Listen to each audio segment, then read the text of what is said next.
וביטחון. אם אתה רוצה שאנשים ישנו ויתאימו את עצמם, אם אתה שאני מחלק הדואר, יראה איך הוא עושה דברים אחרת כל יום כדי לייצר ערך ללקוח, הוא חייב להרגיש בטוח. אם אתה עשית פעולה, ובאותו רגע עשית פעולה בוא ניקח את הדוגמה שהתחלתי איתה, זאפוס. אחד הסיפורים המפורסמים על זאפוס זה שיחת ספורט שנמשכה 10.5 שעות. התקשר מישהו, המרכז שלהם יושב בווגאס, התקשר מישהו שעבר לגור בווגאס, התחיל לדבר על נעליים, המשיך בזה שקשה לו המעבר לווגאס. אותו איש ספורט נהיה עכשיו הערן שלו, עזרה ראשונה נפשית. ישב איתו 10.5 שעות בטלפון. לא נורמלי, נכון?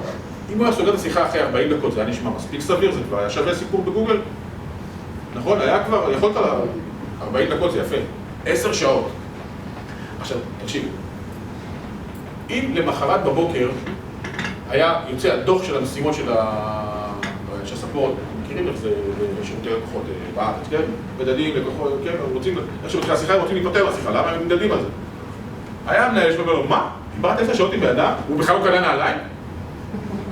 אם הוא היה חוטף סתירה על זה, מה אתה חושב פה בפעם הבאה? אם מישהו שמנסה בארגון שלו לעשות שינוי, לקחת סיכון, הרי מה זה שינויים? מה זה לעשות התאמה? זה לשנות שלשתנה משהו, אני לא יודע מה יקרה. אולי אני אצליח, אולי אני לא אצליח, זה ניסוי וטעייה, נכון? מה יקרה אם אני אמשיך מה אני עושה היום, אני יודע. כי את התוצאות שקורות היום אני יודע, כי אני כבר עושה את זה. אבל כשאני משנה, אני לא יודע מה יהיה, אני לוקח סיכון. אם כשאני לוקח סיכון ואני טועה, אני חוטף מקלחת מים קרים מהמנהל שלי, פעם הבאה, אני לא לוקח סיכון. וזה נכון שוב, זה יכול בכל העמות, גם המנכ"ל. כן? אם הוא יחטוף מקלחת קרה מבעלי המניות עם כל שינוי שהוא קרה, הוא לא יעשה את זה יותר.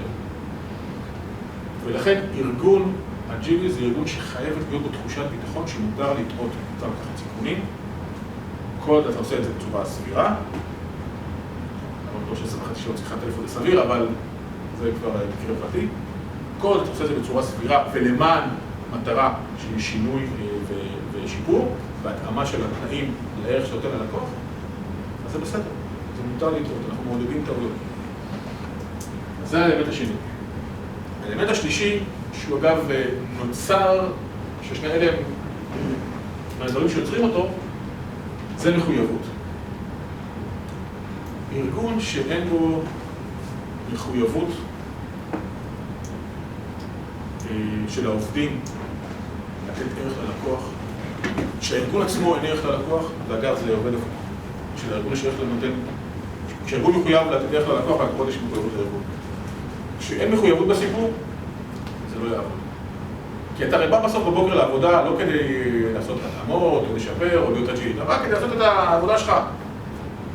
אתה מהנדס איכות בתפעול, אתה איש כספים, אתה בודק תוכנה, לא משנה מה, אתה בא לעשות את העבודה, אתה מחלק הדואר, ההוא שאנחנו מדברים עליו כל הזמן. יש לך עבודה, השינויים זה, לעשות השינויים האלה, לחשוב עליך, זה אקסטרה. את האקסטרה הזה אתה לא עושה אם אתה לא מרגיש מחויב. ולכן, כמו שאמרתי, ארגון שיש בו שקיפות וביטחון בדרך כלל יוצר אצל העובדים שלו מחויבות. האלמנטים האלה, שלושת האלמנטים האלה הם אלמנטים הכרחיים, הם אלמנטים תרבותיים. זה לא, אין פה נועל. אתה לא יכול להוציא מייל ולהגיד חבר'ה, אני מחר שקיפות, ביטחון, מחויבות בפקודה. יכול להוציא את המייל, הוא ישלח. הוא גם יגיע, אולי אפילו יקרה. אבל שם זה ייגמר, נכון? זה עניין התנהגותי. קוראים לזה תרבות ארגונית. Training fleas requires a glass jar with a lid. The fleas are placed inside the jar and the lid is then sealed. They are left undisturbed for 3 days. Then, when the jar is opened, the fleas will not jump out. In fact, the fleas will never jump higher than the level set by the lid. Their behavior is now set for the rest of their lives.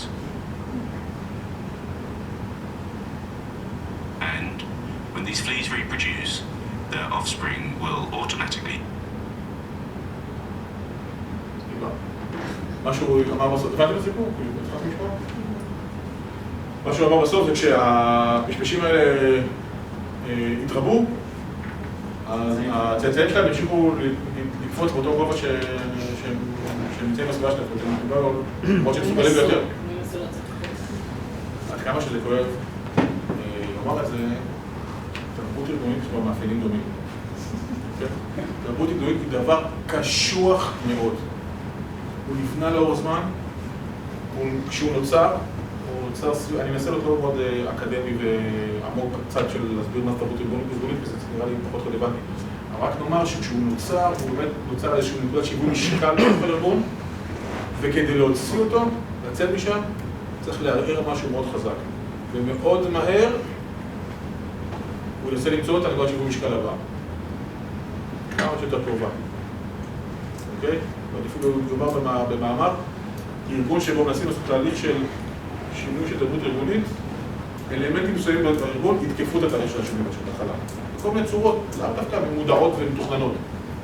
השינוי הזה יותקף, מה שנקרא קיום חיים. השלב הזה כל כך מסובך שלנו תרבות ארגונית. תרבות ארגונית מורכבת, היא תלויה בהרבה מאוד דברים. באמת זה עסק שיש בו כל כך הרבה דברים שמשפיעים עליו, הוא גם הולך ומתהווה עם הזמן, זה דבר שנוצר. אבל,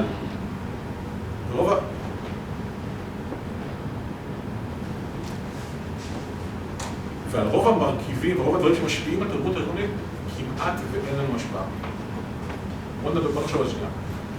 מה משפיע על תרבות ארגונית? כל פעם משפיע זה התרבות שאנחנו נמצאים בה, אוקיי? עם ארגון ישראלי, תחשבו, יש לו מאפיינים של ישראלים. אותו ארגון בארצות הברית הוא יהיה אמריקאי. זה לא אותו דבר, נכון? הוא מושפע מהתחום של העיסוק שלו, זאת אומרת, ארגון חברת תוכנה, פירמה של עורכי דין, משרד ממשלתי, עמותה ללא מטרות רווח, כל אחד מהם תהיה תרבות של הסגמנט שהוא פעיל בו, אוקיי? זה לא אותו דבר. תרבות ארגונית מושפעת גם מההיסטוריה של הארגון. הארגון שעבר אירוע טראומטי, איזה כישלון מאוד גדול, מחירה, מנכ"ל שהודח, הצלחה, רכישה של, אוקיי, כל הדברים האלה משפיעים על איזשהו, כל מה שאמרתי מתי, זה לא דבר שאנחנו משפיע עליהם, ההיסטוריה כבר קרתה, אוקיי? הדבר שעליו אנחנו רואים שהוא מרכיב שאפשר להשפיע עליו, זה היחסים בארגון. הדבר היחיד שאפשר להשפיע עליו ובונה את התרבות הארגון זה מערכת היחסים בארגון.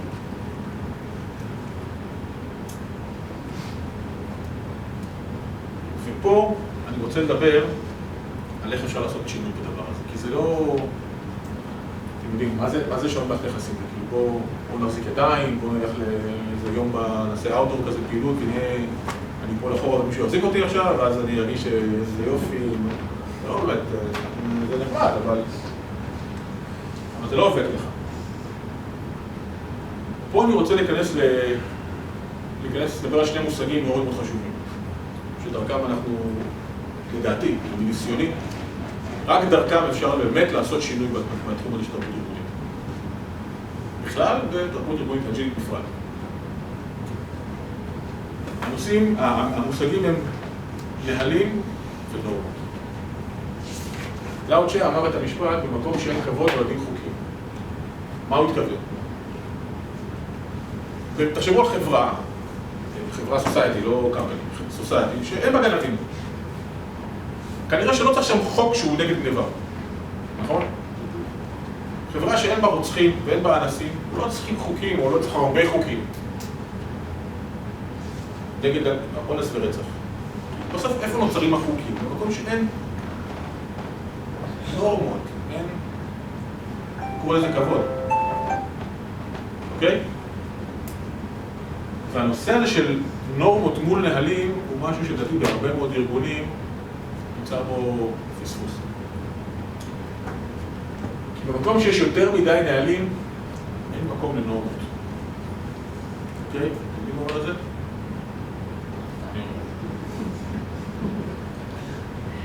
אני אתחיל עם איזה סיפור שכולכם בטח מכירים. אני לא יודע כולכם. אצלי זה בבית זה ככה. אני הולך לקניות, אני מקבל רשימה. בדרך כלל בסופר, אתה רואה את הדברים עם רשימה. בוואטסאפ, אז זה לא משנה. כתוב לי להביא גזר, בצל ובטטה, ועוד הרבה דברים אחרים. בירקות, גזר, בצל ובטטה. אז מה אני מביא? גזר, בצל ובטטה. ואז מה שואלים אותי? למה לא הבאת חסה? חסה. אבל לא כתבת חסה. אני צריכה להגיד חסה? לא יודע למה אמרת בזה גזר, בצל ובטטה. עכשיו, כשמרגילים אותי שאומרים לי כל דבר, אז אני לא אמרו לי, תשמע, אני אמצא... לא אומרים את זה, אבל כשיש נורמה שבו אתה הולך ופותח את המקרר ומסתכל בארון ואומר אוקיי, חסר חסה, חסר גזר, ויש לנו מחר זה, אז כדי שגם יהיה עוד פטריות, כי הילד חוזר מהצבא, אז אתה, זה הנורמה, לא צריך להגיד לך עכשיו. מי עשה את הרשימה? מה? מי עשה את הרשימה? אבל כשנכנסים לרשימה, מה זה רשימה? רשימה זה הנוהל. הנורמה שלא קונים סתם, זה נורמה שלא קונים סתם, זה נורמה שלא... זה גם נורמה, נכון, אבל הנה, גם מה שאת אומרת, ראש גדול. אבל אם היית מפעיל ראש גדול, היו אומרים לך... זה כבר עוד אלמנט שאתה מודיע. אוקיי? שמישהו טועה... דיברנו על מצב שמישהו טועה, הוא חוטף סתירה. אוקיי? אבל זה זה. אז בואו שלא נעזוב באמת את הצד בואו נדבר על ארגון. תראו, אני אתן לכם דוגמה. אני יושב עם מנהל פיתוח באיזה חברה, שאני עובד איתו, אני אתן להם שם יחוס, והוא אומר, תשמע, היה פה מקרה. קבענו שעכשיו ישבנו עם סמנכ"ל, וקבענו שבתקופה הקרובה, אלה הפרויקטים בעדיפות שלנו, א', ב' וג' וד'. ואני יושב עם הצוות שלי אצל מנהל התפעול, באיזו ישיבת לא יודע מה, יושבים בישיבה, ואז מנהל התפעול אומר, תשמע, יש את הפרויקט, אתם יכולים להוציא את המייל ולעשות איזה משהו, הוא נתן לי שם איזה אקשן אייטם, ואני אמרתי, רגע, מה פתאום? הפרויקטור שהוא מדבר עליו, אנחנו קבענו במנכ"ל שעדיפות נמוכה, לא תסכים איתו החודש. אז לא הסכמתי. כאילו, מה לא הסכמת? להוציא את המייל. כאילו, מה הסיפור? כמה זמן להוציא את המייל הזה לוקח? וזה יכול לקחת שעה. אמרתי לו, כן, נגיד לי, זה דחוף, והוא היה יכול להגיד לו לחכות עם המייל הזה 3-4 ימים, הוא היה מסכים. אז הוא אומר, כן, יכול להיות שהוא היה מסכים. אז אמרת עוד, עכשיו, עם כל הכבוד לזה שהפרויקט הזה הוא לא בעדיפות. ב3-4 ימים הקרובים אתה לא יכול לתת שעה להוציא מייל כי החבר שלך, הסמנכ"ל תפעול ביקש. אז הוא אומר לי, מה פתאום שהוא מבקש ממני דברים? העובדים שלי נותן לי אקשן אייטם? אז לא קשור למייל. זה גם לא קשור לפרויקט. אמרנו, תשמע, בוא נעזוב שנייה את הדבר הזה, כי אתה לקחת את זה, לאן הוא לקח את זה? זו דוגמה מצוינת. הוא לקח את זה לנוהל. הוא אמר, יש נוהל. קבענו סמנכ"ל עדיפות, עובדים על פרויקטים א', ב' וג', זה אומר שלא עובדים על פרויקטים ד' ו'. הוא צודק, זה הנוהל. אבל מה מתחבא פה מאחורה? אמרתי לו, אתה, בהתנהגות שלך, גילנת נורמה של חוסר עבודת צוות. אני הכי איש צוות שיש. לא איך אתה איש צוות, אתה סמנכ"ל פיתוח, הוא סמנכ"ל תפעול, לא איך הוא מבקש לך להוציא מייל. אז הוא בהתחלה ככה התחמק, ואז אחרי כמה זמן נפל לו הסימון, ואז אמר, וואו, צודק. עכשיו, למה זה נקרא, הוא ככה לקח את זה ככה קשה כזה? היה לו מאוד קשה לראות שהוא לא איש צוות, הוא החזיק בעצמו אחד שהוא כזה מאוד טים פלייר. הוא באמת כזה מאוד. יש פה משהו ביחסים האישיים שלו עם סמנכ"ל תפעול שם שהדליק אותו. אבל זה עכשיו, זה לא מעניין אותי העניין הזה. אבל מה קרה? מה קרה פה באותו רגע? שיניתי לו את השפה. אמרתי לו, תשמע, ברמת הנוהל, אתה צודק. אבל בוא לא נדבר על נוהל, בוא נדבר על נורמה. איזה נורמה עכשיו, העובדים שלך ראו שם, איזה נורמה חינכת אותה? אופי של התנהגות, איזה תבנית התנהגות הכנסת פה. ואז זה היה לו מאוד קשה. וזה הנקודה המאוד משמעותית שאני חושב שבסוף, מהניסיון שלי, רק דרכה אתה יכול להצליח לעשות שינוי. עבדתי פעם עם איזה מרכז פיתוח שהיה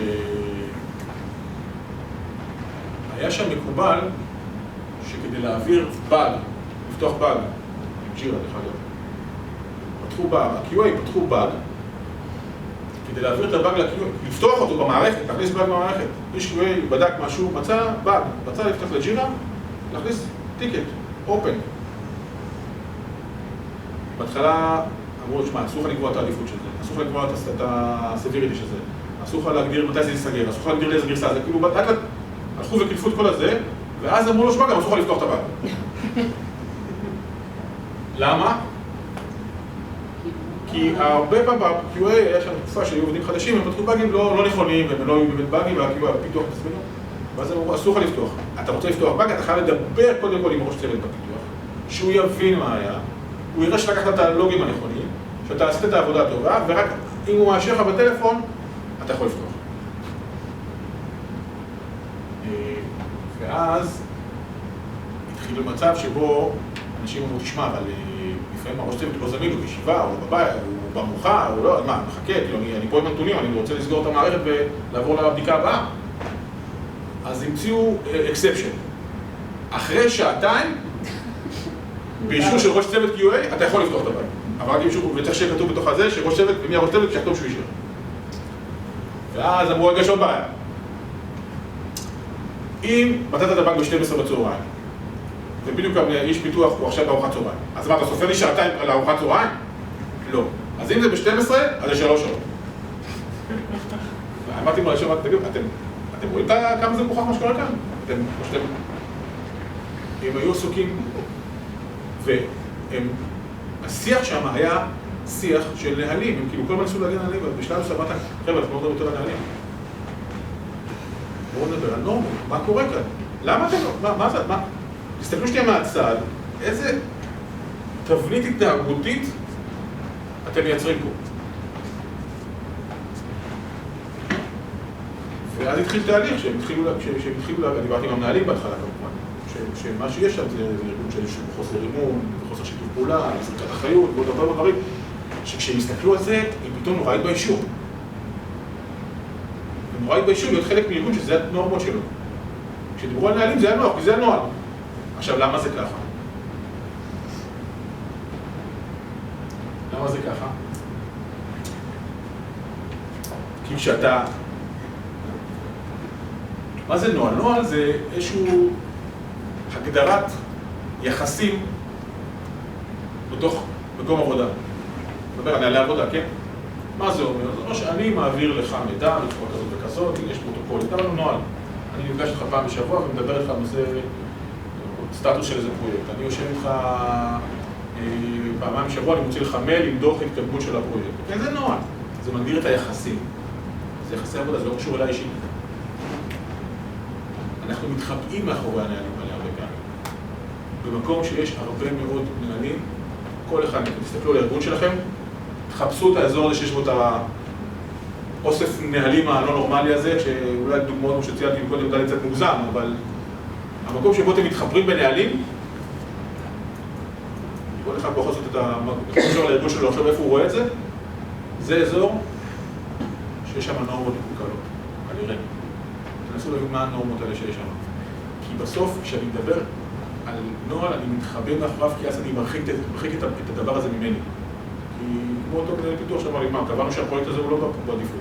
אז נוהל, הנה, אני יכול. אבל כשאני אומר לו, שמע, אתה בהתנהגות שלך מייצג נורמה שאתה לא טימפלר, זה כבר לא מדבר עליו, אז מדבר עליו אישית.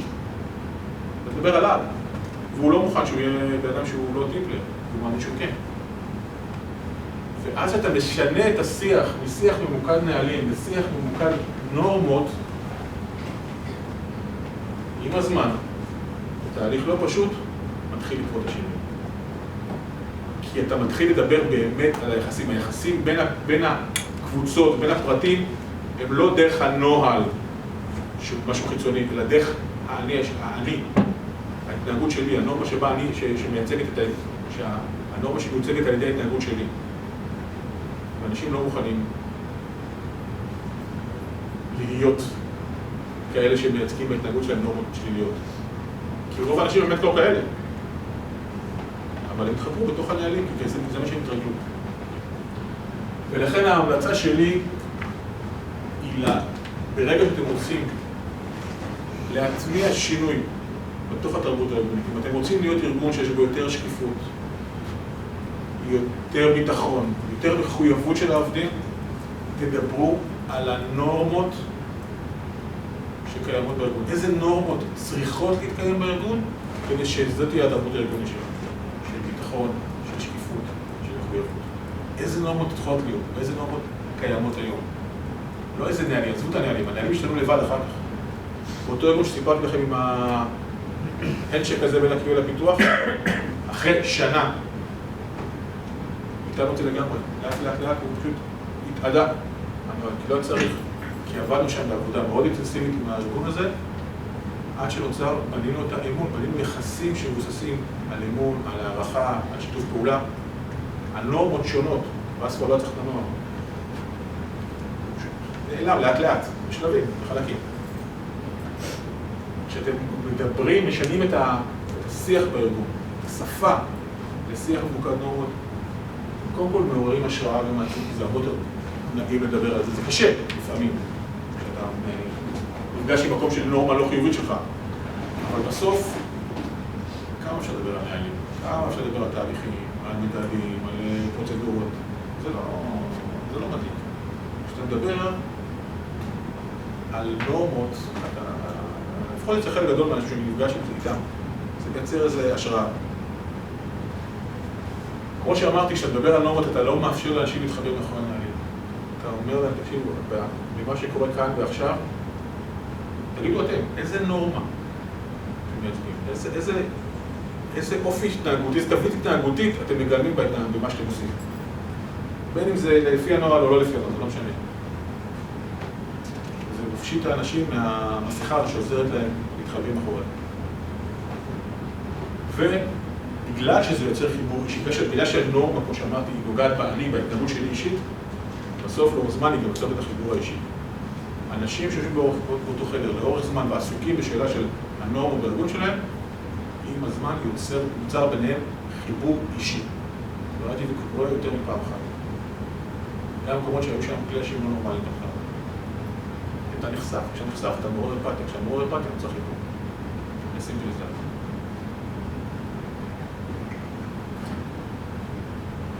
אני אסיים במודל שמצאתי שמשרת אותי בעבודה עם ארגונים, כשאנחנו עובדים על תרבות ארגונית.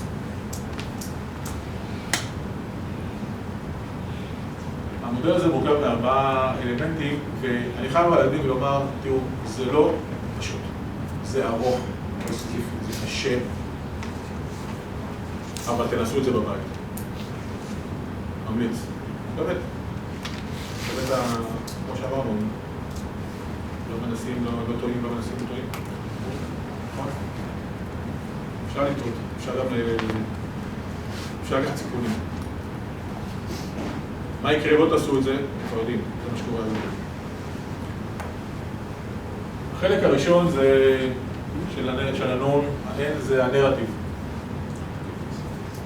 המטרה בשיח נורמות הוא להיפרד מהמסגרות, מההגדרות,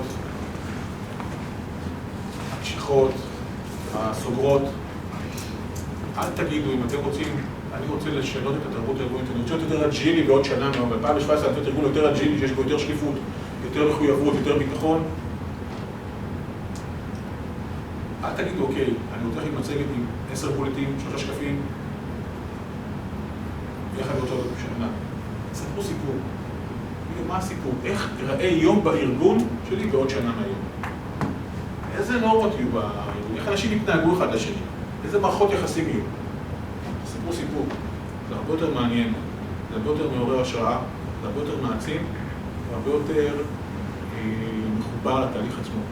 ברגע שתתחילו ללכת לבנות עוד פעם לבוליטים, להתכנס עוד פעם לסט של אייטם, שום דבר לא יישאר. זה לא השתנה, לא השתנה. הדבר השני, תשמרו על רוטינה. זה אירוע ארוך.